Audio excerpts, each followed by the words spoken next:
परमेश्वर के अद्भुत और महान अनुग्रह के लिए ये समय परमेश्वर ने हमें प्रदान किया है ताकि उसके वचनों से हम सीख सके।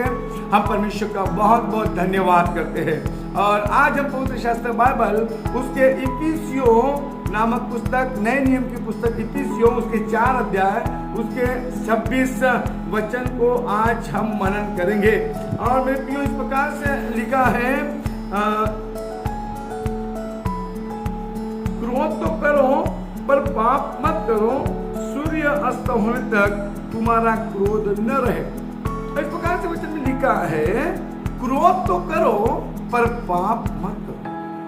हाँ, क्रोध के द्वारा हम जानते हैं कैसे पाप होते हैं, किस प्रकार के पाप होते हैं। क्रोध में आकर किसी की कोई हत्या कर देता है, या तो क्रोध में आकर वो स्वयं की हत्या कर देता है। इंसान क्रोध में आकर दूसरों को या तो स्वयं को हानि को पहुंचाता है। कहीं क्रोध में आकर लोग गलत निर्णय तक ले लेते हैं। तो इस प्रकार का क्रोध पाप के श्रेणी में आता है। इस प्रकार का क्रोध पाप के श्रेणी में आता है। हम क्रोध अगर कर रहे हैं तो उस क्रोध के द्वारा पाप ना हो। अब सवाल है कि ये क्रोध हमारे अंदर आता कहां से? कहां से आता है? मनुष्य के अंदर क्रोध कहां से आता है? जब पवित्र शास्त्र बाइबल के वचन में से हम देखते हैं, उत्पत्ति की किताब उसके पहले अध्याय के जब 27 वचन को जब हम पढ़ते हैं तो वहां हम देखते हैं परमेश्वर ने मनुष्य को अपने स्वरूप और अपने समानता में बनाया। अर्थात परमेश्वर का जो नेचर है, परमेश्वर का जो स्वभाव है, वो मनुष्य के अंदर भी पाया जाता है। और इसलिए जब हम योना की किताब, पुराने नियम में जब योना की किताब को जब हम पढ़ते हैं तो वहां लिखा है, जब परमेश्वर मैं जानता हूं तो हाँ, इस प्रकार से लिखा है योना नबी की किताब उसके 4 अध्याय के दूसरे पद में इस प्रकार से लिखा है, सेकंड पार्ट में, क्योंकि मैं जानता था, योना कहता है, क्योंकि मैं जानता था कि तू अनुग्रहकारी और दयालु परमेश्वर और विलंब से को करने वाला, अर्थात विलंब से क्रोध करने वाला, करुणा निदान और दुख देने से प्रसन्न नहीं होता। परमेश्वर का स्वभाव है, ये नेचर है प्रभु परमेश्वर का। क्या वो अनुग्रहकारी भी है, दयालु भी है, वो विलंब से क्रोध करता है ताकि हर किसी को मन फिराव का अवसर देना चाहता है। और परमेश्वर अगर दंडित करता है तो उसके लिए वो प्रसन्न नहीं होता है, वरन उससे उसको भी दुख होता है। वो परमेश्वर जो क्रोध करता है, उसके क्रोध में और मनुष्य के क्रोध में फर्क है। परमेश्वर जो क्रोध करता है वो मनुष्य के भलाई के लिए होता है, उसके हित के लिए होता है, ताकि वो गलत दिशा में न जाने पाए, वो पाप और बुराई में फंसने न पाए। और इसीलिए परमेश्वर को सही रास्ते पर लाने के लिए कई बार क्रोध भी करता है और कई बार उसके जीवन में दुख को भी ले आता है, ताकि वो सही रीति से सही मार्ग पर चले, अपना जीवन सही रीति से जिए। ये परमेश्वर की इच्छा है। उसके क्रोध के पीछे, परमेश्वर के क्रोध के पीछे परमेश्वर का ये उद्देश्य है कि वो इंसानों की भलाई करना चाहता है। और हम जब देखते हैं प्रभु यीशु मसीह ने भी क्रोध किया। प्रभु ने जब अपने लोगों को शिक्षा दिया तो उसमें कहा कि तू अपने भाई पर भी क्रोध नहीं करना, क्योंकि ये भी पाप के श्रेणी में आता है। परंतु जब हम प्रभु यीशु मसीह को जब देखते हैं तो मत्ती रचित सुसमाचार उसके 21 अध्याय उसके 12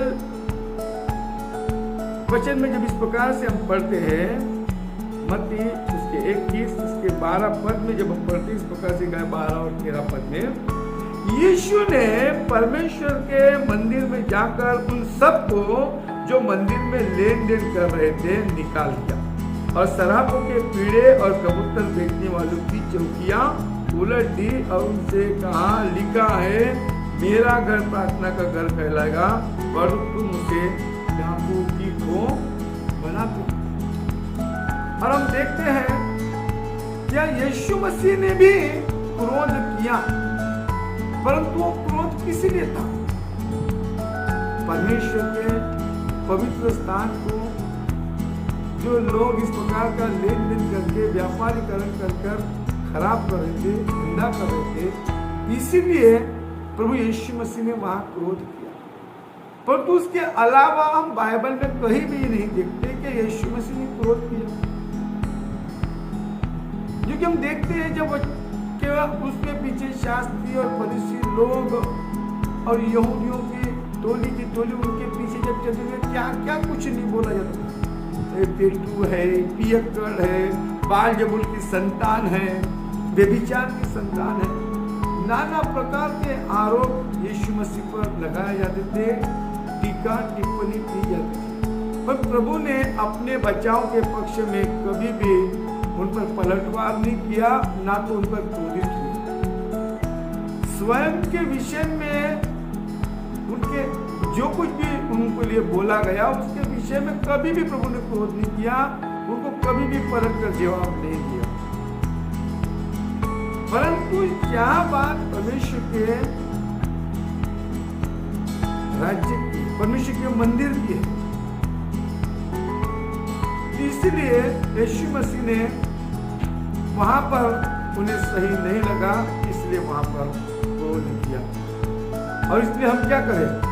हम भी जब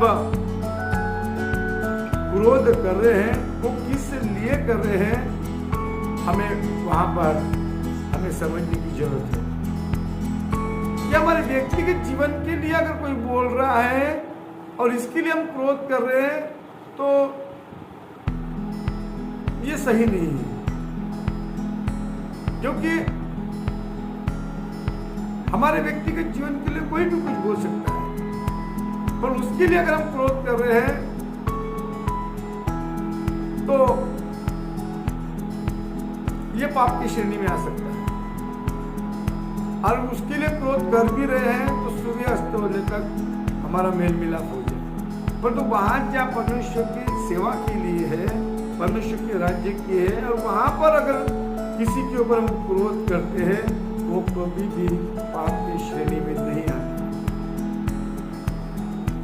कई बार हम भी किसी के ऊपर क्रोध कर देते हैं, लेकिन इसका पछतावा भी हमें होता है, हमें गलत फील होता है।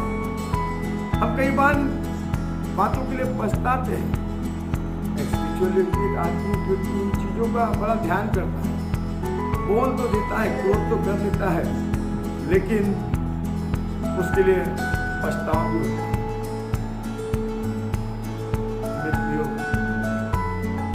हम अपने व्यक्तिगत लाइफ के लिए किसी पर क्रोध करने के बजाय अगर प्रभु के राज्य के लिए अगर कर भी ले रहे हैं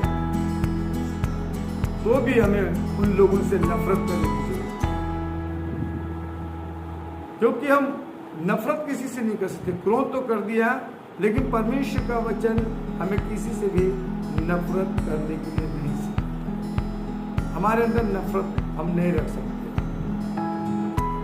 बोल दिए, क्रोध से बोल दिए, वहां तक का ठीक है, परंतु हम उस क्रोध को नफरत में बदल नहीं सकते। ऐसा कहकर हम परमेश्वर की उस शिक्षा को झूठा ठहराते हैं और हम ये कह सकते हैं कि हम उसको नहीं मानते। तो आज के वचन से हमने क्या सीखा? क्या हमारे व्यक्तिगत लाइफ के लिए कोई टिप्पणी करें, उसके लिए हमको उसको पलट कर जवाब देने की जरूरत नहीं। और उसके लिए क्रोध भी करने की जरूरत नहीं। अगर व्यक्तिगत हमें कोई कुछ बोलता है तो, और तो परमेश्वर के राज्य के लिए हम बोल भी दे तो ये पाप की श्रेणी में नहीं आता है।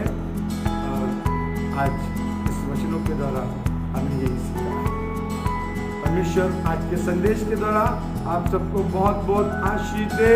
प्रभु आपको बहुतायत से बढ़ाए, हर क्षेत्र में आपकी उन्नति हो। हमारी प्रार्थना आपके लिए। God bless you all. Thank you so much.